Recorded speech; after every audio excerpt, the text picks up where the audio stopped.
Bonjour Marc Zeller, je suis très heureux de t'avoir avec nous à l'occasion de Surfing Bitcoin, donc une conférence qui était dédiée à Bitcoin, et je t'interview pour le journal du coin et c'est un plaisir de t'avoir à mes côtés.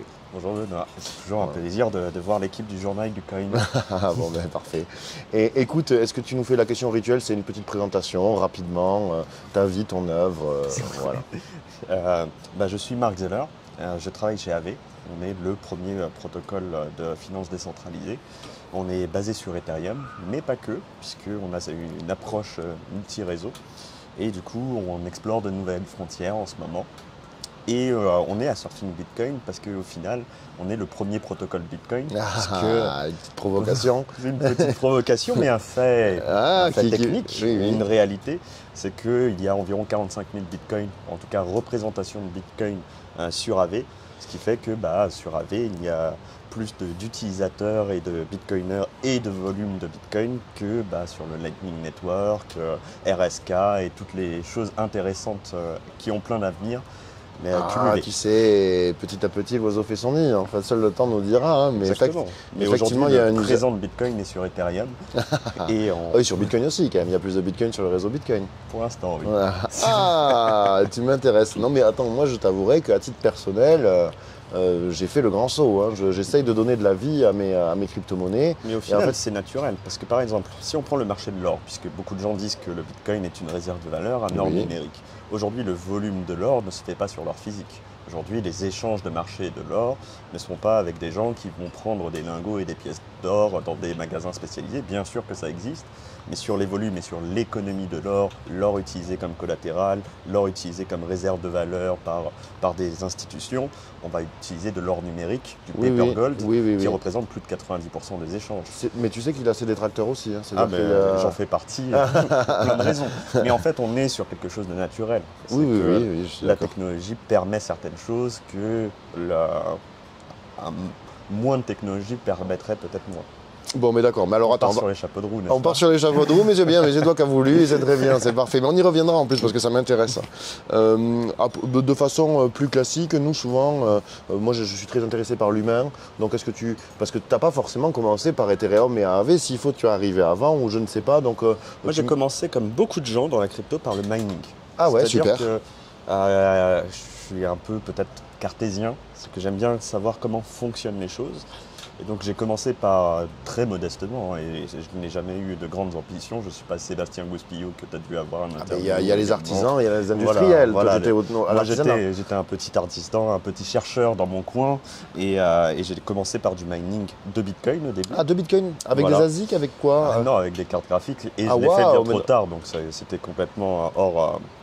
avec des GPU, pardon, et bien trop tard, et donc c'était complètement expérimental. Et tu as réussi à avoir quelques poussières? Tu t'étais mis dans des poules? Des poussières, mais ça a à peine remboursé les frais de transaction, enfin bref, ça c'est une histoire, mais des amis autour de moi ont dit, mais qu'est-ce que tu fais? C'est complètement stupide, on n'est plus en 2011, 2012, si tu veux miner quelque chose avec ta jolie carte graphique, va voir Ethereum. Ah, super. Et donc, moi j'apprends, je découvre, et je me dis, mais qu'est-ce qui rend cette chose différente? Et après, je suis tombé, vous savez, les mauvaises fréquentations amènent au pire vice. Et voilà, je n'ai pas quitté l'écosystème Ethereum. C'est super, c'est top. Mais je viens de l'écosystème Bitcoin, comme beaucoup au final. Oui, mais de toute façon, tu as suivi les différentes vagues. Et en fait, c'est quand même un monde mouvant. C'est vrai que moi, je suis arrivé il y a des années aussi, où il n'y avait que Bitcoin et finalement des copycats de Bitcoin qui étaient moins intéressants, Litecoin. Et c'est vrai que la promesse de Et moi, ce qui m'a intéressé chez Ethereum, c'est que à aucun moment on s'est dit c'est Bitcoin en mieux. À aucun moment on s'est dit c'est une monnaie. À aucun moment on s'est dit c'est un or numérique. Moi, quand on m'a présenté Ethereum au début, on me disait que c'était du gaz, c'est-à-dire l'énergie qui permettrait de faire tourner des smart contracts. Donc il y avait vraiment une proposition de valeur distincte qui me semblait complémentaire. Et par la suite, l'histoire a prouvé que, en fait, aujourd'hui, Ethereum n'a pas vocation à remplacer Bitcoin. Bitcoin s'est spécialisé sur la réserve de valeur et le fait très bien. C'est la chaîne la plus longue qui a rassemblé le plus de travail sur le Proof of Work. Ethereum expérimente sur d'autres voies. Super. Et du coup, moi, je suis curieux. Est-ce que malgré ton amour et ta flamme ravivée pour Ethereum, tu as quand même gardé des positions en Bitcoin? Alors, est-ce qu'on fait hurler tous les auditeurs? Ah, mais vas-y, oui, on y va, on est parti. Show must go on. Est-ce que j'ai des bitcoins? Eh bien, effectivement, j'ai des bitcoins, mais Ouais. pas sur le réseau Bitcoin. Ah Moi, oui. j'ai des WBTC, j'ai des Oui. REN BTC, j'utilise Oui. avec plaisir le protocole Badger, par exemple. Ah, ouais. J'utilise avec plaisir le protocole Curve, Oui, et j'utilise le protocole AV pour bien sûr. la simple et bonne raison que je considère que mes bitcoins appartiennent à mes petits-enfants. J'ai une vision D'accord, c'est d'investisseur Oui, oui. dans les cryptoactifs parce que j'ai défini mon risque et que pour moi, les cryptoactifs, j'y vais progressivement depuis longtemps dans une épargne long terme avec le risque que ça comporte Voilà. et à chacun de faire ses propres recherches. Et du coup, Ethereum me permet de ne pas dépenser mes bitcoins et de faire travailler mes bitcoins. Et pour moi, c'est difficile d'accepter l'idée que mes bitcoins prennent la poussière dans un wallet, mais j'accepte la partie de risque que ça implique. Tout à fait, non mais c'est intéressant. Mais par exemple, l'inconvénient, on va dire, de l'or physique qu'on stockerait dans des coffres, c'est que c'est même pire que prendre la poussière, c'est que sur l'or physique, tu as un droit de garde. Et Oui. donc en plus, ça t'impose des coûts annuels. Mais bon, c'est une politique d'assurance et c'est la façon la plus sûre. Sur Bitcoin, effectivement, Bitcoin sur un cold storage, donc tu n'as pas de coût, on va dire, d'entretien, mais c'est du capital mort. Quelque part, c'est un capital dormant, c'est du capital dormant. Bien que la masse monétaire soit prévisible sur Bitcoin, Oui. il reste quand même une inflation. Toutes les 10 minutes, il y a de nouveaux Bitcoins. Oui, mais qui est Alors, compensé par on la sait demande. La demande Qui est compensé par la demande, mais il y a quand même une certaine... Si on ne fait rien de ces Bitcoins, la dilution ne sera pas infinie comme avec les euros, Oui. mais il y a quand même une certaine forme de dilution qui Il y a une existe. dilution, mais elle peut être compensée par une demande croissante. Exactement, mais À condition qu'elle d'autant cette plus- demande n'aille pas dans d'autres d'autant plus protocoles. créer un rendement sur ces Bitcoins. Alors moi je suis 100% d'accord avec toi et je suis de ton école, tu vois. Alors moi je fais même pire que toi, hein. Je suis encore plus odieux parce que moi j'ai tendance à les mettre sur la BSC et à les faire Mais et c'est une je option vais avoir valable. des belles BTC, tu vois, par exemple, qui est voilà, mais ce qui a un risque encore supérieur puisque Et- ce sont des protocoles finalement moins audités, on va dire, moins testés que ceux qui sont sur Ethereum, mais effectivement faire vivre ces bitcoins et leur produire du rendement, c'est quelque chose que je trouve acceptable. Donc c'est rigolo, Moi, je j'aime trouve bien. que c'est intéressant ce que tu dis. En fait, on a deux profils différents. On a fait nos propres recherches et on a situé quel est le niveau de risque acceptable. Ah oui, alors, C'est-à-dire que moi, je suis dans un niveau de risque qui serait inacceptable pour le Bitcoin maximaliste, le on plus va- grand des maximalistes, Oui. mais c'est un niveau de risque qui, selon mes recherches, est acceptable pour moi. Toi, tu es allé sur un niveau de risque qui peut-être est un petit peu plus élevé, mais qui est acceptable pour toi. Oui, Et bien moi, sûr. je pense que c'est très important qu'on soit libre avec notre argent. C'est Ah, notre ben, là, argent, je c'est te notre rejoins. patrimoine. Là, je te rejoins. Et on a notre profil de risque et on agit en cohérence avec nos convictions. Et je trouve que on est plutôt du côté de la liberté dans les cryptoactifs. Ah oui, oui, bien sûr. Mais donc tu, écoute, moi je ne pense pas que tu aies trahi l'esprit de Bitcoin. Tu fais travailler tes Bitcoins avec un risque qui te paraît acceptable, c'est très bien. Ah bah attends, si, j'ai quand même une question concrète qui va plaire à tout le monde. Et du coup, c'est un rendement de combien Ça va dépendre. Ça va dépendre. en ce moment On est fin août. Il y a plusieurs réponses à ça. Puisque j'ai plusieurs utilisations de mes bitcoins. Oui, Par oui, exemple, mais- le fait de ne pas dépenser ses bitcoins. Eh bien, le fait de ne pas dépenser ses Oui. bitcoins, le rendement, c'est peut-être le plus important. Pourquoi? Parce que lorsque j'ai une dépense à faire, je vais utiliser mes bitcoins, par exemple, sur AV ou sur un protocole de finance Oui. décentralisé. Je vais Ah, ouais. emprunter du stablecoin pour aller le dépenser dans la vie réelle. Oui, oui. Et ça, je vais payer un taux d'intérêt. Et Gilles, pendant la conférence et pendant la table ronde qu'on a fait ensemble, Oui. disait que Bitcoin a un rendement moyen par rapport au fiat de 200% par an. Oui. Ce qui ne se vérifie pas chaque année, etc. Bien Non. sûr, il y a des risques. Il n'y a pas de rendement sans risque de toute façon. Mais toute la différence entre ce rendement moyen et ce que me coûte cet emprunt que je vais rembourser au fur et à mesure, au C'est final, du gain. c'est un rendement, c'est du gain. Tout Oui. Bitcoin que je n'ai pas dépensé et que j'ai réussi à holder par le fait d'un emprunt, bah, entre le coût de cet emprunt et mais moi aussi, le ça m'est- holding, au final, c'est peut-être le plus beau rendement. Oui. Si on observe ça, puisque quel était le prix de Bitcoin il y a un an et quel est le prix de Bitcoin Non, mais si aujourd'hui. tu as besoin d'acheter, si tes actifs, Ouais. si ton patrimoine est en crypto, Mm. que tu as besoin d'acheter une voiture qui vaut 10 000 euros, Voilà. autant mettre, je veux dire, en collatéral des bitcoins, 25 000 euros de Bitcoin. de bitcoin, Comme machin. ça, on est un peu protégé de la volatilité, Voilà. peut-être 30 000 si on est conservateur, voire plus. Retirer 10 000 euros et puis rembourser au fur et à mesure plutôt que vendre Après, 10 000 euros alors, de je connais des gens qui ont fait ça, donc moi je m'en veux encore de ne pas l'avoir fait parce qu'à un moment donné je vais faire une dépense qui était importante et donc pour la faire j'ai dû vendre des crypto-monnaies et effectivement à l'heure actuelle cette dépense, si j'avais gardé mes cryptos, voilà, donc effectivement c'est cool. Mais je connais des gens qui ont fait ça malheureusement pour acheter de l'immobilier, c'était avec Nexo, c'était une solution centralisée mais qui était fonctionnelle quand même, existe, oui. et ils se sont fait liquider. Ils se sont fait liquider parce que c'était le bear market, tu vois. Donc, Et ça, il faut faire très attention, il faut jauger son risque, etc. Moi, j'invite les gens à de la prudence, à commencer avec des petites sommes sur des réseaux. Par exemple, on s'est déployé sur Polygon, où les frais de transaction sont en dessous d'1 centime. Du coup, ça permet d'essayer des choses, peut-être se tromper, revenir en arrière, alors que sur une plateforme comme Ethereum, les frais de transaction font que généralement, il vaut mieux avoir raison du premier coup, parce que sinon, expérimenter, ça coûte un peu plus cher. Alors, ça c'est une première chose. Ensuite, on peut faire travailler ces bitcoins, non pas dans l'optique de ne pas les dépenser, mais simplement acquérir plus de bitcoins par le fait du rendement. Et là, les meilleures options sont par exemple Convex. Ah oui, j'en ai entendu parler plusieurs fois. En fait, Convex va aller déposer sur Curve, qui va aller déposer sur AV. Donc on va avoir le rendement de Convex qui va voter dans des gauges de Curve pour faire augmenter le rendement, c'est un petit peu complexe. C'est en cascade. Mais, voilà, c'est en cascade. On va avoir le rendement de Curve, les gens qui échangent par exemple du REN BTC contre du WBTC pour des raisons pratiques. Et le rendement de AV, les gens qui prennent du Bitcoin sur AV et qui vont payer des intérêts, etc. Ouais. Tout ça, ça va se Donc toi, ta cascade, c'est Convex, Curve, AV. Voilà. Et on va arriver entre 4 et 6%. Qui est sur du Bitcoin tout à fait honorable. Sur du Bitcoin, là, voilà. Ouais, ok. Après, il existe Badger, mais Badger, on est sur des niveaux techniques et de risque légèrement supérieurs.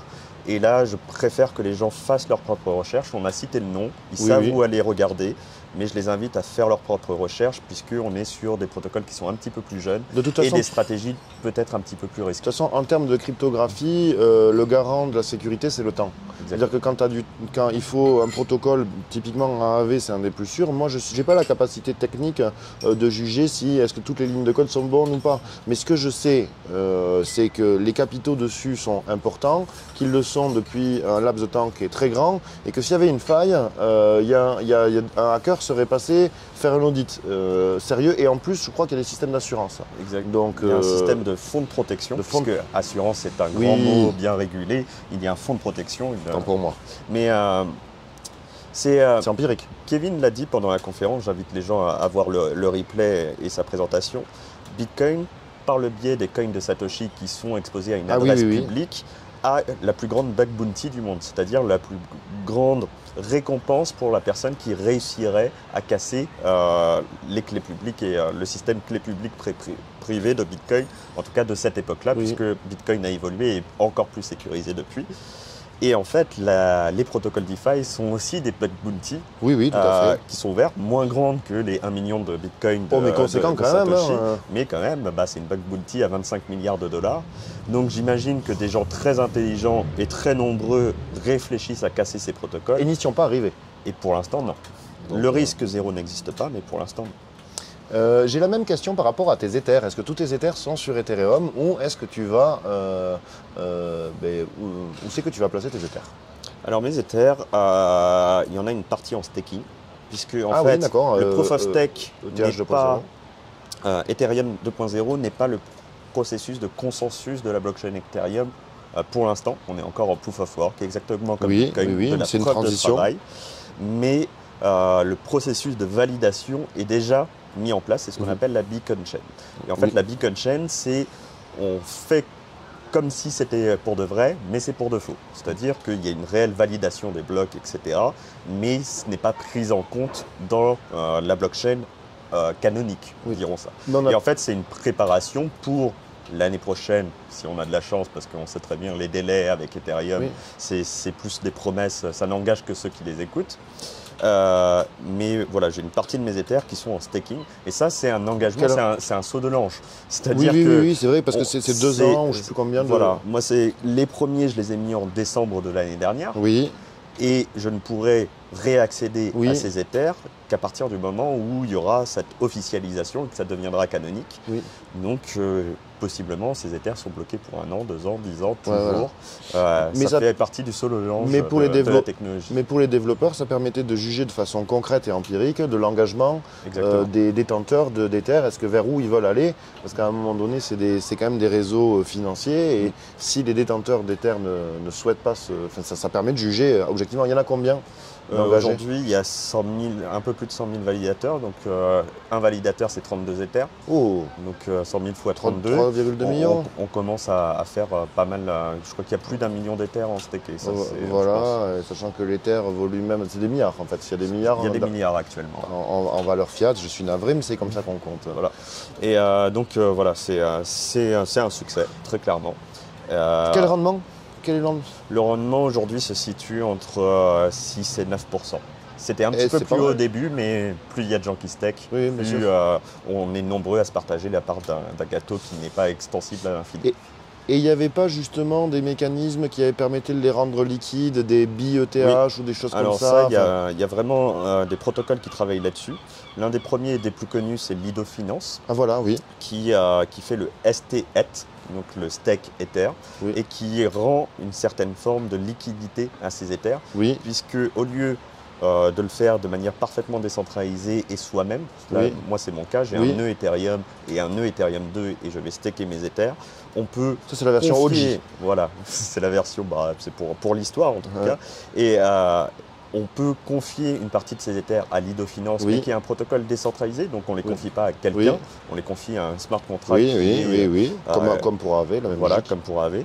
Et en fait, ce smart contract va aller les staker et va émettre des bons de dépôt, des IOU en anglais, qui sont les stake Ethers au ratio de 1/1, et ce qui permet d'avoir ces Ethers qui sont un peu plus liquides. Et donc, par exemple, on peut les apporter en liquidité sur Curve. Et du coup, avec des Ethers et du stake Ether, eh bien, on va bénéficier des gens qui veulent rentrer et sortir, c'est-à-dire des gens qui ont stacké des Ethers mais qui ont besoin de liquidité. Aujourd'hui, quand on le fait de manière OG, comme tu l'as dit, c'est un aller sans retour. En tout cas, la date du retour est inconnue pour l'instant. Et les gens ont parfois besoin de liquidité, donc seraient prêts à perdre un petit peu de sous pour revenir en arrière un petit peu plus tôt que la date officielle. Et donc, ça permet d'avoir cette visibilité. En échange, le protocole Lido prend un petit pourcentage des gains pour ce service. D'accord. Et moi, j'en ai entendu que du bien. Enfin, les échos que j'en ai eus étaient positifs. Et je crois que l'engagement est en train de croître. Enfin, ça marche, ça prend bien. Exactement. C'est une équipe très sérieuse. Il existe d'autres protocoles, mais c'est vraiment le principal. Celui sur lequel tu voulais mettre la lumière. Et là, tu as parlé de staking. Est-ce que tu fais un peu de farming ou de choses exotiques avec les Ethers? Alors, les Ethers, c'est aujourd'hui... on parlait pendant la conférence des différentes fonctions de la monnaie. L'une d'entre elles, c'est l'unité de compte. Aujourd'hui, l'Ether est l'unité de compte de la finance décentralisée. Dans le sens où la liquidité sur les marchés décentralisés, je parle par exemple d'Uniswap, de SushiSwap, ce type de marché, dont le volume a dépassé les plateformes centralisées, en tout cas certaines d'entre eux. Une journée standard de Uniswap a plus de volume qu'une plateforme comme Coinbase que les gens connaissent bien. On n'est pas encore au niveau de Binance, mais c'est pas si loin. Mais c'est pas si loin. Aujourd'hui, il y a Binance, FTX et les échanges décentralisés. C'est énorme. Donc on est vraiment sur ces niveaux-là. Et donc, l'Ether est roi en tant qu'apport de liquidité, puisque souvent il faut apporter une paire de liquidités pour participer à ces réseaux. Je le fais sur certains actifs, notamment le AV, puisque je fais partie du Safety Module, ce fameux front de protection qui vont protéger les utilisateurs d'AV en cas de problème.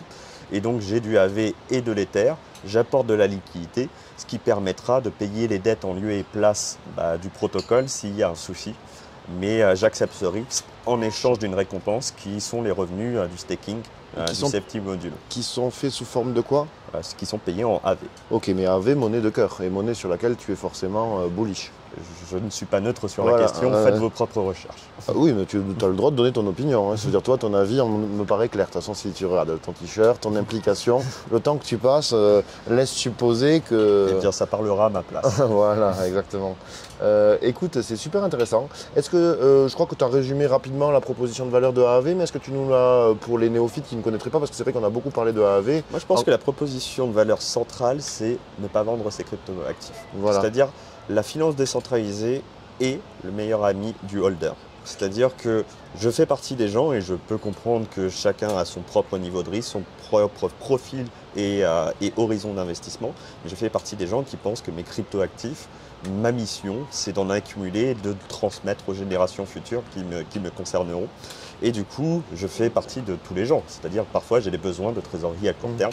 Et donc, j'utilise mes cryptoactifs comme collatéral pour aller emprunter une monnaie fiduciaire, le stablecoin, et aller dépenser ça. Moi, en termes de néophyte, et si je regarde par rapport au business traditionnel qui existe, pour moi, c'est du prêt sur gage. En fait, même si c'est de façon numérique, et le prêt sur gage, ça peut pas être, c'est pas très glamour, mais en réalité, c'est très efficace. C'est-à-dire qu'on vient apporter dans un magasin quelque chose qui a de la valeur, hop, on a une contre-valeur qui est en général inférieure à ce qu'on a gagé, et quand on rembourse ce qu'on a reçu, on récupère le bien initial. Donc là, c'est des crypto-monnaies qu'on vient gager, entre autres Ether, mais pas seulement. Je veux dire, sur AAV, il y a plein de choses, non? Il y a plein de choses. Il y a 22 cryptoactifs. Voilà, donc il y a 22 crypto-monnaies qui sont acceptées, qu'on vient déposer, et du coup, en échange, on peut retirer. Exactement. Et en fait, ce que tu décris, le grand public connaît ça par le biais du pied sur gage, qui, en fait, ce mécanisme-là, ça s'appelle en économie le prêt lombard. Ah oui, ça vient bien sûr. De nos amis lombards et comment on a prêté à la noblesse pour aller financer les croisades. Ça, c'est une grande période de l'histoire européenne. Il faut voir l'usage qu'ils en ont fait, dis donc, bon, ça serait passé celle-là. Ça a existé et puis c'est resté dans l'histoire. Et en fait, ce qui est marrant, c'est que ça concerne dans notre société les extrêmes de la société. C'est-à-dire que le monde piété a un peu une image des couches les plus modestes de la société. Mais il faut savoir que plus on est riche, moins on touche de salaire et plus on fait ce qu'on appelle de l'avance sur titre. C'est-à-dire que généralement, la couche la plus aisée de la société ne va pas toucher des salaires pour éviter de payer les impôts, par exemple, mais va posséder du patrimoine d'actifs et va aller voir une banque et dire « bon bah voilà, j'ai tant d'actions LVMH par exemple, est-ce que vous pouvez me prêter 30% de ça ?» Et comme c'est un prêt, c'est une dette, ce n'est pas un revenu, et du coup ça a des implications comme ça. Donc c'est assez marrant que ce système-là, qui est au centre au final de la finance, parce que là on a parlé des individus, mais quand on passe du côté des institutions, en fait c'est la norme la plus absolue. Aujourd'hui, une start-up qui est au top du Nasdaq ou du CAC 40 ne font que ça. Quand ils ont des besoins de trésorerie, ils gagent leurs propres titres pour avoir accès à des liquidités qui leur permettent d'investir, ce genre de choses. Donc on est vraiment sur quelque chose qui est un des centres de gravité de l'économie, mais qui est très éloigné de l'usage des gens qui ne sont pas à ces extrêmes-là. Qui n'ont pas accès souvent. En fait, souvent, ils n'ont pas accès à ces outils. Exactement, parce que si on n'est pas propriétaire, on ne peut pas faire, par exemple, une hypothèque. Si on n'a pas un PEA bien rempli, une avance sur titre est bien compliquée. Et du coup, ce centre de gravité de l'économie, dans la finance décentralisée, redevient accessible à tous. Mais c'est pour ça que je parlais du prêt sur gage, parce que le prêt sur gage, finalement, c'est le même mécanisme, mais à part que c'est le mécanisme au niveau du retail, c'est-à-dire que tu arrives, et alors souvent c'est un peu merdique, parce qu'on te fait une décote terrible, enfin voilà. Mais ça, je suis content que tu dises ça, parce que c'est quand même une des propositions de valeur des crypto-monnaies, et notamment de la finance décentralisée, c'est de démocratiser, en fait, certains outils financiers qui sont accessibles dans la finance traditionnelle aux couches les plus aisées. Et moi, je vais parler d'un sujet évidemment qui va horrifier les maximalistes, mais avec moi, lequel je suis très détendu. C'est par exemple les ICO. Les ICO, c'est de l'investissement en seed, c'est-à-dire que c'est de l'investissement financier extrêmement risqué dans des projets early, c'est-à-dire que quand on veut, et donc dans le milieu des startups et traditionnels, en fait, il y a des tas de créateurs de projets, c'est souvent en fait extrêmement risqué et extrêmement merdique. Certains vont réussir, etc. Mais le grand public n'y a pas accès. Il était impossible d'investir dans Apple, dans Facebook, dans les phases naissantes. C'était réservé à ce qu'on appelle les investisseurs qualifiés, etc. Et on a un grand exemple dans la crypto, Coinbase. Coinbase, le grand public au niveau des États-Unis ou au niveau de la France, si on a un compte titre qui a accès à des actions étrangères, n'ont pu investir dans Coinbase que cette année. Voilà, et donc leur perspective de rendement est un peu plus limitée. Alors que ça fait 5 ans, 6 ans, 7 ans que des investisseurs qualifiés, soi-disant, ont eu accès au gâteau et ont touché pour quelques centimes, ce qui coûte des dizaines de dollars aujourd'hui. Ouais. Alors que voilà, et donc ça tu vois, et ce qui est marrant, c'est que toi tu vas démocratiser avec AAV le fameux crédit lombard. Je veux dire, les ICO finalement c'est une forme d'investissement early stage démocratisé, et en fait il y a plein de choses comme ça qui s'empilent et qui vont en fait… Moi je trouve que la finance décentralisée réintroduit un peu de liberté et de possibilités et offre des options qui malheureusement sont trop peu accessibles au grand public aujourd'hui. Bon, écoute, c'est magnifique. Alors j'aurais deux dernières questions en fait, avant qu'on se fasse brûler par le soleil. Ben voilà, est-ce que tu nous parlerais un petit peu de l'évolution cross-chain de AAV? Donc moi je me réjouis parce que j'ai vu que je suis un grand fan de Avalanche, à tort ou à raison, peu importe. Et j'adore l'approche en fait que vous avez fait, parce que moi si je me suis réfugié dans la BSC à un moment donné, c'était pour une problématique très concrète en fait qui était tout simplement de frais. Et donc je prêtais toutes les qualités à la finance décentralisée, mais pour les montants engagés, les frais fixes étaient trop élevés. Et du coup, au moment où j'ai eu ce besoin-là, en fait, de développer, il n'y avait que la BSC. Ensuite est arrivé Polygon, qui finalement était connecté justement avec AAV et Curve, ce qui est un peu sympa. Donc ça a été la première étape, je suppose, de diversification de AAV. Et là, je vois que vous continuez dans cette voie. Je ne peux que vous en féliciter. Est-ce que tu nous en tiendrais quelques mots? Pour moi, c'est extrêmement important. C'est-à-dire que la proposition de valeur de la finance décentralisée, c'est de redonner au plus grand nombre les outils de la finance. Et si on est cohérent avec soi-même, si on se retrouve dans une blockchain qui est victime de son succès, c'est-à-dire Ethereum, et du coup, comme l'offre est limitée pour participer au réseau Ethereum, eh bien, la demande croissante fait que les prix augmentent et donc les frais de transaction sur Ethereum sont élevés, on se retrouve à recréer une finance pour les riches. Or, la finance traditionnelle est déjà la finance pour les riches. Donc, où est la plus-value de la finance décentralisée dans ces cas-là? La BSC, il y a des gens qui aiment ou qui n'aiment pas. Moi, je fais partie des gens qui sont, entre guillemets, pas dans les détracteurs, puisque je ne suis pas particulièrement maximaliste, mais dans l'idée que la décentralisation, c'est important, et la BSC a fait des compromis avec les décentralisations afin de permettre d'avoir plus de fonctionnalités et d'accessibilité. Et en fait, je suis, en tant qu'acteur, dans le remerciement de la BSC. Puisque ce qui s'est passé à l'été 2020, lorsque le cas d'usage de la finance décentralisée a vraiment explosé et que les gens se sont rendus compte, en tout cas que l'industrie se sont rendus compte de la proposition de valeur, les frais faisaient que la plupart des gens, les gens normaux, étaient exclus. Et la BSC est venue comme, servir de soupape, comme tu le dis, comme d'une alternative ou d'un terrain d'entraînement. Oui, mais moi c'est exactement ça que j'ai pris, c'est-à-dire que qui a répondu à une demande qui existait. Et cette demande-là, s'il n'avait pas eu cette option, serait reparti tout penaud, puisque dépenser 20 € pour partir d'un exchange et venir sur Ethereum, et encore 30 € pour aller déposer sur AV sur le mainnet, ça fait 50 €. Lorsque son épargne, c'est 1000 €, ce qui est déjà une épargne honorable pour beaucoup de gens, et c'est respectable comme épargne, on se retrouve dans un jeu qui a l'air vachement intéressant, mais dont on est exclu par nature. Et donc, cette alternative a répondu à un besoin, et donc moi, je remercie la BSC d'avoir existé à ce moment-là, puisqu'ils étaient au bon endroit au bon moment. Cependant, je garde mes principes et mon ethos, et du coup, c'était important pour nous de pousser des alternatives. Mais il y a différentes formes de maximalisme, c'est-à-dire il y a le maximalisme qui divise il faut que ce soit parfait dès le premier jour, et tant pis si ce sera plus tard. Je pense qu'on le reconnaît dans toutes les communautés. Il y a une communauté où c'est plus apparent, mais ça existe aussi sur Ethereum, où certains ont dit que par exemple notre expansion sur Polygon, ce n'était pas suffisant parce qu'il y avait un nombre de nœuds peut-être plus important que sur BSC, mais pas parfait. Il y avait un multisig qui n'était pas parfait, enfin pas une décentralisation parfaite. La solution parfaite n'existe pas de toute façon. Il y aura toujours des compromis à faire, mais tant qu'on va dans le bon sens et qu'on travaille pour aller dans le bon sens, c'est transparent, c'est intéressant et c'est transparent. Et donc voilà, il y a eu cette alternative Polygon qui a été poussée, qui est en fait une alternative plus décentralisée, ça c'est un fait, que la BSC, moins chère, et ça c'est un fait, que la BSC, et qui est venue être une réponse complémentaire à cette option, mais cette option n'est pas à dénigrer. La BSC n'est pas à dénigrer. Moi je l'ai essayé, Polygon, j'y suis allé. Du coup, quand Polygon est sorti, tu vois, par exemple, j'ai pris des capitaux de la BSC, je les ai mis dans Polygon, tu vois, alors que je n'y allais pas avant. Et du coup, j'ai pu accéder à... ça aurait été plus difficile pour toi si tu n'avais pas eu cette expérience sur la BSC antérieure. Sûr et certain, parce que moi, en fait, j'ai pas pu expérimenter beaucoup avec Ethereum, et je ne comprends la chose qu'en y mettant les mains. C'est-à-dire que j'ai besoin de toucher, d'expérimenter, etc. Et les frais pour le faire sur Ethereum étaient trop importants, c'est-à-dire qu'en termes de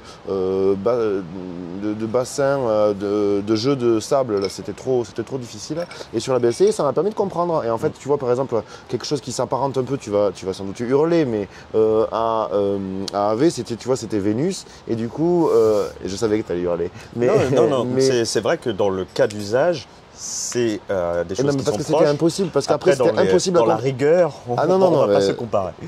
Voilà, oui, non, mais je ne comparais pas la qualité, mais je compare la proposition de valeur. Et surtout parce que tu as des choses qui sont très compliquées. Tu avais des Y, CRV, enfin tu te retrouves dans des strates techniques et logiques importantes, et du coup, moi, ça m'a fait du bien. Et ensuite, je suis revenu sur Polygon, et maintenant, je comprends. Et maintenant, je joue un peu avec Ethereum. Mais... Et surtout, il y a un deuxième constat qui est assez important pour moi, c'est que ça s'est avéré. C'est-à-dire que lorsqu'on a regardé les données de la blockchain, puisque la blockchain est publique, donc on ne peut pas savoir qui sont les gens précisément, et tant mieux, parce que moi j'apprécie la vie privée et je respecte la notion de vie privée.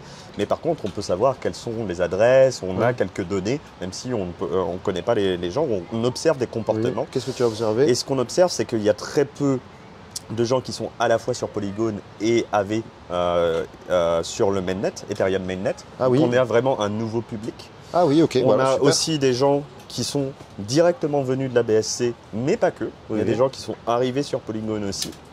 Et ce qu'on observe aussi, c'est que chaque réseau crée sa propre communauté de gens qui, au final, apprécient certains protocoles et pas d'autres, ou trouvent un peu leur place à un endroit.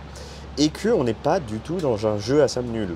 Lorsqu'on observe le déploiement d'AV sur Polygon, il n'y a pas eu moins d'argent sur AV sur le mainnet, il y en a eu plus en fait. Oui, bien sûr. Il n'y a pas eu moins d'argent sur la BSC, il y en a eu plus. Mais quand tu améliores le service, la demande croît. Et en fait, on ne s'est pas battu pour le même gâteau, on a fait grandir les possibilités pour tous et donc on a fait grandir l'écosystème. Et en fait, l'expérience qui est la prochaine étape sur Avalanche, qui sera, ça dépend de ton rythme Là, on est fin août, qu'est-ce que tu penses? Je pense que la rentrée sera peut-être à la montagne au final, une rentrée à la montagne. Mais attention aux avalanches du coup. Oui. Et je pense que ça va encore faire grandir les possibilités. Et ça, c'est un point qui est très important et qui fait que, par définition, on n'est pas maximaliste, puisqu'on ouvre le champ des possibles et on offre de la liberté aux gens. La liberté de choisir la communauté qui les intéresse, la liberté de changer de communauté, c'est-à-dire de passer de Polygon à Avalanche, à la BSC et vice-versa. Et je pense que la finance décentralisée est là pour ouvrir des possibilités et pas se dire ceci est la vérité et c'est immuable. Alors après, dans vos choix, vous, de partenariat stratégique, donc vous aviez choisi Polygon et vous avez choisi Avalanche, pourquoi? Alors pour une compatibilité technologique. Ok, très bien. Ce qui exclut Luna par exemple. Ce qui exclut Luna par exemple parce que... Alors que vous pourriez avoir de la sympathie pour. Oui, mais on peut avoir de la sympathie pour un chargeur d'iPhone. Si on a un téléphone Android, toute la sympathie qu'on y a, il va falloir changer le bloc de chargement pour que ça fonctionne. Mais donc déjà une compatibilité technologique. Et là ce qu'on observe en fait, c'est que s'il n'y a pas un maximalisme de réseau, il y a une standardisation de la technologie Ethereum. Aujourd'hui, le VM, aujourd'hui BSC, Avalanche sur la sidechain avec des petites astériques pour les gens les plus techniques, mais dans les grandes lignes, Polygon et Ethereum, c'est la technologie Ethereum. Et du coup, c'est aujourd'hui ce qui est le standard, donc le consensus des développeurs, de la communauté, des utilisateurs, des protocoles. Ça ne veut pas dire que d'autres alternatives n'existeront pas, mais aujourd'hui c'est le centre de gravité. Mais je pense qu'il y a de la place pour tout le monde, puisque toutes ces expérimentations dans ce qu'on appelle nous les nouvelles frontières nous prouvent que ce n'est pas un jeu à somme nulle. Ce n'est pas des vases communicants, ce n'est pas parce qu'on ouvre de nouvelles possibilités qu'il y a moins de gens sur un réseau et plus de gens sur un autre.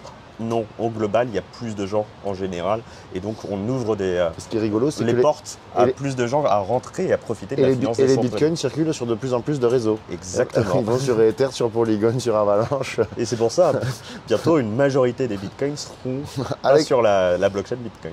Eh bien si, parce qu'ils seront quand même dans des contrats bloqués. Mais ils seront dans des custodians. Ouais.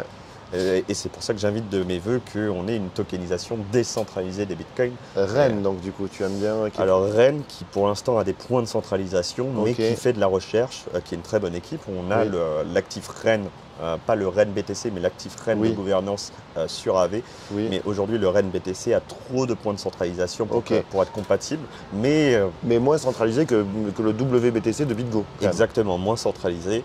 Mais il reste encore du travail à faire. De toute façon, les solutions parfaites n'existent pas, mais j'apprécie que RedVM, qui travaille sur ces questions, a vraiment cette volonté d'apporter de la décentralisation et une communication entre Bitcoin et Ethereum sur ces actifs en tout cas. Et j'ai ma dernière question qui est finalement pas corrélée, mais qui est quand même. Donc je crois que toi, tu es à l'origine, tu t'es quand même intéressé au marché de l'art, marché donc musicien peut-être, mais pas seulement, marché de l'art physique et l'art comme, NFT. Voilà, a évolué. Est-ce que tu t'intéresses au marché des NFT? Je vais faire mon chill classique, hein, ça il faut le savoir. Ah, d'accord. Mais... Alors la première chose que je veux dire, et ce qui est impressionnant, c'est que les NFT ont apporté dans la crypto des gens parfaitement neufs. C'est vrai. Dans le sens où il y a très peu de personnes en commun, entre guillemets, même si ça existe, bien sûr, entre les bitcoiners, les gens qui font de l'Ethereum et les gens qui font des NFT. Beaucoup de gens sont arrivés dans la crypto directement par les NFT. Et en fait, connaissent à peine Bitcoin, ils savent que ça existe, mais ils n'en ont pas particulièrement. Ils ont des Ethers pour acheter des NFT, mais ils ne sont pas là dans une optique d'investissement à long terme. Ils ne sont pas forcément crypto-anarchistes comme certains d'entre nous peuvent l'être, assumés ou non. Et moi, c'est assumé, hein, je le dis. Mais on est complètement sur un autre public. Et moi, un cas d'usage qui ouvre des portes à plus de gens qui ne sont pas toujours les mêmes têtes, c'est toujours apprécié. Donc voilà, moi c'est une introduction, c'est que bon, mais déjà, tu aimes le premier bénéfice, c'est que plus de gens utilisent de la technologie. C'est vrai, plus d'adoption. Et des gens qui ne sont pas toujours les mêmes, donc c'est plutôt intéressant parce que des nouvelles têtes, c'est aussi des idées neuves et ça fait bouger un petit peu les lignes et c'est toujours intéressant. Ça, c'est la première chose. Les NFT aussi, c'est un sujet large. Beaucoup de gens disent c'est des photos, les fameux JPEG, t'as plein de choses. Ouais. Voilà, il y a des NFT à vocation artistique, des NFT à vocation luxe. Moi, c'est ce que j'appelle le luxe, en fait. Ça serait qui le plus gros représentant? CryptoPunks. Les CryptoPunks. Et aujourd'hui, un représentant de ce que j'appelle un nouveau pan de l'industrie du luxe. C'est-à-dire qu'aujourd'hui, on a un CryptoPunks en partie.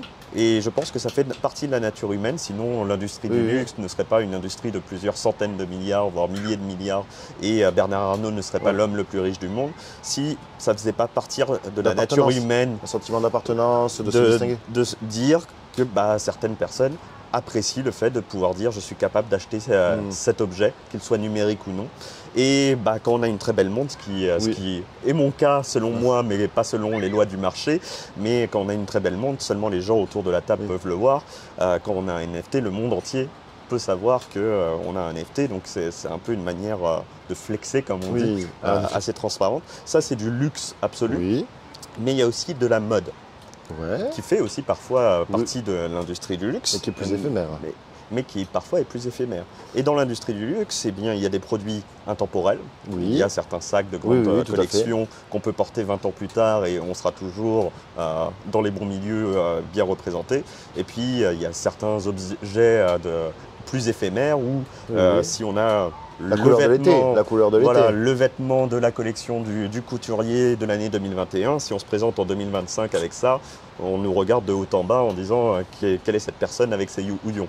Mais voilà, ça fait partie des choses et je pense que les deux existent dans les NFT. Et ça, c'est ce que j'appellerais l'artistique et le luxe en global. Il y a aussi une partie purement artistique qui est intéressante pour moi et on parlait de Pascal Boyard hier, qui s'inscrit là-dedans. Qui s'inscrit là-dedans et ça, je pense que c'est aussi important. Moi, je suis fan. Voilà. L'art, est-ce que l'art est que du luxe ou est-ce qu'il existe un art accessible? Ça, je pense qu'on n'a pas attendu la blockchain pour se poser ce type de questions et il y a tout un tas de réponses et je pense que chacun peut y répondre comme il veut. Mais il y a cette dimension-là. Et enfin, il y a une autre dimension qui, pour moi, sera la plus importante pour le grand public parce que tout le monde ne peut pas dépenser $1 million pour s'acheter un CryptoPunk, c'est le gaming. Et aujourd'hui, le gaming, c'est l'industrie, la plus grosse industrie culturelle.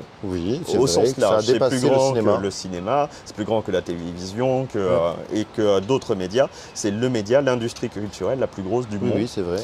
Et le NFT redonne de la propriété à des objets digitaux dans des jeux. Oui.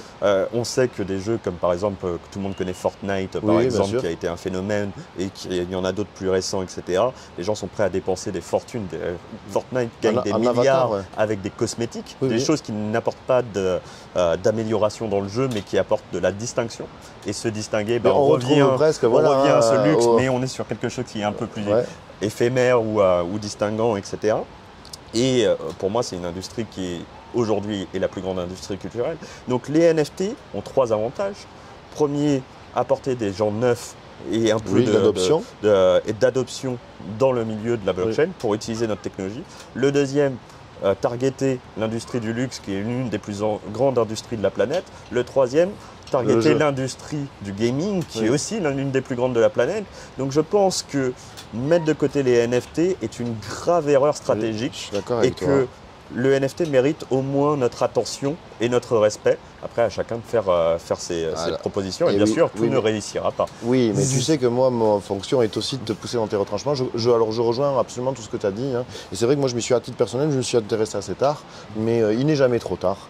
Et donc, j'ai réalisé moi aussi à mon tour l'importance de cet écosystème-là à travers le marché de l'art. Quels sont tes projets NFT de prédilection? Donc, il y en a un forcément. Alors, forcément, Avegotchi, pour des raisons évidentes, mais aussi pour des raisons intrinsèques. Tu nous en parleras en quelques mots de Avegotchi? En quelques mots, on est à la fois dans ce luxe, entre guillemets, puisque c'est relativement rare un Avegotchi, et avec une dimension gaming qui va arriver, puisque chaque Avegotchi est unique, non pas par sa représentation, même si c'est le cas, mais aussi par ses statistiques qui vont lui donner des avantages ou des avantages en jeu. Comment on s'en procure? Alors pour l'instant, il n'y a pas de jeu à proprement parler. On est au tout début du projet, ce qui est plutôt intéressant. Aujourd'hui, on peut acheter ou obtenir un Avegotchi. Il n'en existe que 6500 de la première vague et en ce moment même, mais je pense que quand ce sera diffusé, ça viendra de se terminer, il y en aura 12 000 de plus qui vont arriver. Et ils ont des statistiques à faire, particulières qui les rendent plus ou moins rares.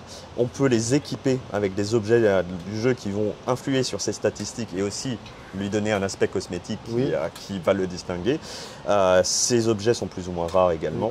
Il y a des mini-jeux mais comment ils sont créés présents. Comment ils sont générés? Alors ils sont générés de manière parfaitement on-chain, donc parfaitement par un smart contract, par une fonction d'aléatoire qui est gérée non pas de manière centralisée par les créateurs d'Avegotchi, mais par Chainlink, ce qu'on appelle les VRF, les fonctions vérifiables d'aléatoire, et qui vont permettre de savoir que le nombre de probabilités d'obtenir quelque chose de rare, commun, etc.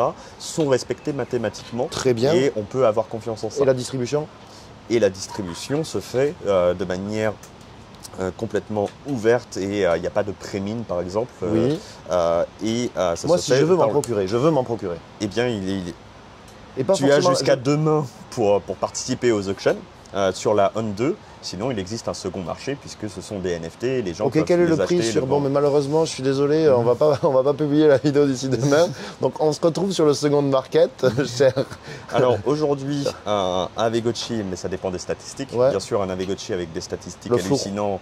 Le four du four, on va être aux alentours de 600 à 800 ghosts. Un ghost, c'est environ 2 €. Donc on est déjà sur des objets qui ont une certaine valeur. Ça a pris beaucoup de valeur cette année. Mais 2 €, c'est correct. Non, 600 x 2, donc 1200. Suis-je bête?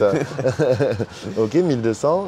Et les meilleurs Avegotchi, on est plus sur des appartements parisiens, mais bien sûr, c'est pas les mêmes raretés, etc. C'est plusieurs centaines de milliers de dollars. Voilà. Millions? Non, pas encore millions. On y travaille, on y vient. Tendrement. Ça, à chacun de et par contre, qu'est-ce qui nous garantit, tu vois, parce que moi, qu'il n'y ait pas des batchs, il pourrait y avoir un nombre de batchs infini. Il y a eu un premier batch à 6005, il y en aura un à 12 000. Chaque batch est identifié par une génération.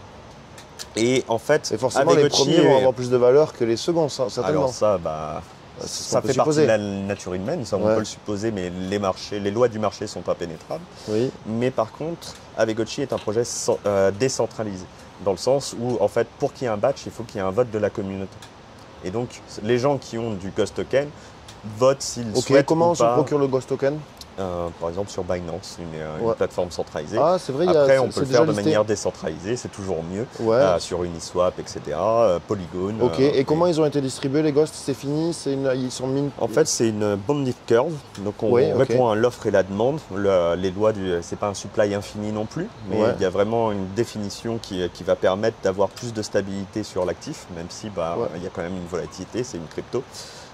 Et donc, on peut créer des ghosts directement en envoyant du DAI, donc du stablecoin décentralisé, à un smart contract. Ok. Donc ou détruire du ghost si on veut le vendre pour récupérer du DAI, ce qui permet d'avoir un supply qui reste dans des normes. Et sinon, sur les plateformes de second marché. Ok, donc ça c'est le second market. Mais donc cette distribution s'est faite de manière décentralisée. Il y a eu une prévente... du liquidity farming, non? Il n'y a pas de liquidity farming sur Ghost. La seule manière d'avoir des tokens, c'est de les acheter. Et en fait, au tout début, à l'origine du projet, il y a eu une pre-sale, mais qui était ouverte au public. Où les gens de l'équipe et les gens de l'équipe d'AV, par exemple, et donc là, ils ont tous été créés, ont participé et ont eu les mêmes règles que les autres. Quoi. Ils ont tous été créés, donc c'est fini là. Alors il peut y avoir une inflation, mais sur cette bonding curve, et donc c'est. Et par rapport au DAI, ce que tu disais. Voilà, par rapport au DAI, et ça marche dans les deux sens. Il peut y avoir une déflation aussi, si les gens souhaitent. Donc j'invite tout ça, c'est transparent, bien sûr. Oui, non, mais chacun fait ses recherches. De toute façon, ça finit toujours comme ça, et que chacun fasse ses recherches. Et il y a un Discord, par exemple, d'Avegotchi, donc les gens peuvent aller rencontrer la communauté, ils seront très heureux de partager leurs connaissances. Voilà. Et un autre projet ou pas, que tu explores? Alors, on n'a pas parlé d'Axi, mais faut-il présenter Axi de nos jours? Voilà, mais qui te paraît crédible en quelques mots? Axi, aujourd'hui, c'est un mastodonte du jeu vidéo en général. C'est-à-dire que Axi, par exemple, le Discord d'Axi fait partie des 10 Discords les plus actifs du monde. Donc le Discord le plus actif du monde, je crois que c'est Genshin Impact, qui est un jeu très connu. Si vous êtes allé sur YouTube, vous avez probablement vu votre YouTuber préféré faire une pub de ce jeu, un jeu à gacha qui plaît beaucoup aux jeunes, etc. Et donc Axi, on est dans le top 10. Au niveau des joueurs, c'est une adoption, je crois qu'on est à un demi-million de joueurs ou quelque chose comme ça. Pour un jeu blockchain, c'est énorme. Attends, je me permets de te couper. Donc du coup, tu ne penses pas que la valorisation soit délirante par rapport aux métriques d'activité? Eh ben, ce qui est intéressant avec les jeux NFT, c'est que il y a la partie investissement, mais on est toujours bien récompensé de ne pas être juste un holder, mais d'être un acteur et donc de jouer directement au jeu. Par exemple, sur Avegotchi, le token Ghost a gagné de la valorisation dans le passé. Est-ce qu'il en gagnera dans l'avenir? Ça, on ne sait pas, à chacun de faire ses recherches. Mais par contre, si on a joué à Avegotchi, si on a choisi les bons Gotchi par rapport à la statistique, si on a choisi les bons objets, si on a bien équipé son Avegotchi, je pense qu'on a gagné bien plus d'argent à revendre un Gotchi bien équipé, avec de l'expérience, du kinship, etc., plutôt que juste acheter des Avegotchi et attendre. Et ça, c'est ce qui est intéressant dans les NFT, c'est qu'on récompense les joueurs actifs. C'est-à-dire qu'on participe à l'économie du jeu et les meilleurs joueurs gagnent plus, tout simplement. Ok, super intéressant. Mais merci Marc. On pourrait le play to earn, qui est un nouveau mode de jeu. C'est-à-dire il y avait les pay to win, c'est-à-dire des entreprises bien centralisées qui prenaient votre argent pour vous donner des avantages. Maintenant, si vous êtes un bon joueur, vous aurez une récompense qui sera de nature monétaire puisqu'on est sur la blockchain parfois. Bon, moi, si je te fais donc si je résume, mon coup de cœur dans le marché de l'art, c'était, je te dis Pascal Boyard, parce que je trouvais qu'il avait une série limitée et une valo que je trouve en comparaison de. Mais ça, c'est absolument subjectif, c'est-à-dire que je peux me tromper et en fait, on ne sait pas quelle sera l'adoption future. Moi, ma théorie, c'était par rapport à l'oubli, c'est que dans le marché de l'art, en fait, finalement, le pire ennemi de l'œuvre, c'est l'oubli, parce qu'il y a plus de création que de mémoire. Et dans le temps, en fait, la création ne fait que augmenter, alors que la capacité de mémorisation des êtres humains, en fait, elle est à leur image, elle évolue en fonction de la biologie, donc elle est quand même assez limitée. Et je trouvais que, sur ce marché. Lorsqu'on observe pour l'instant le marché va récompenser les premiers acteurs. Les premiers artistes de la blockchain ont tendance à être récompensés. Par exemple, CryptoPunk, une partie du succès des CryptoPunk fait que ce n'est pas le tout premier projet NFT, mais l'un des tout premiers projets NFT. Donc l'originalité est récompensée dans le marché de l'art. Pascal Boyard a une réputation qui n'est plus à faire et fait partie de ce qu'on appelle les OG, puisqu'il a été un membre actif de la communauté Bitcoin, qui a produit de l'art qui concerne Bitcoin depuis bien des années. et peut-être que le marché récompensera un OG aussi, à chacun de faire ses recherches. Ouais. Bon, ben écoute, c'est super. On pourrait rester des heures, hein. Le soleil tape très fort. On va profiter de cette belle journée. Je te remercie encore d'être venu, de t'être prêté au jeu. Je t'accueillerai de nouveau avec plaisir. Un grand plaisir de passer du temps avec le journal du coin, comme d'habitude. Eh bien, merci.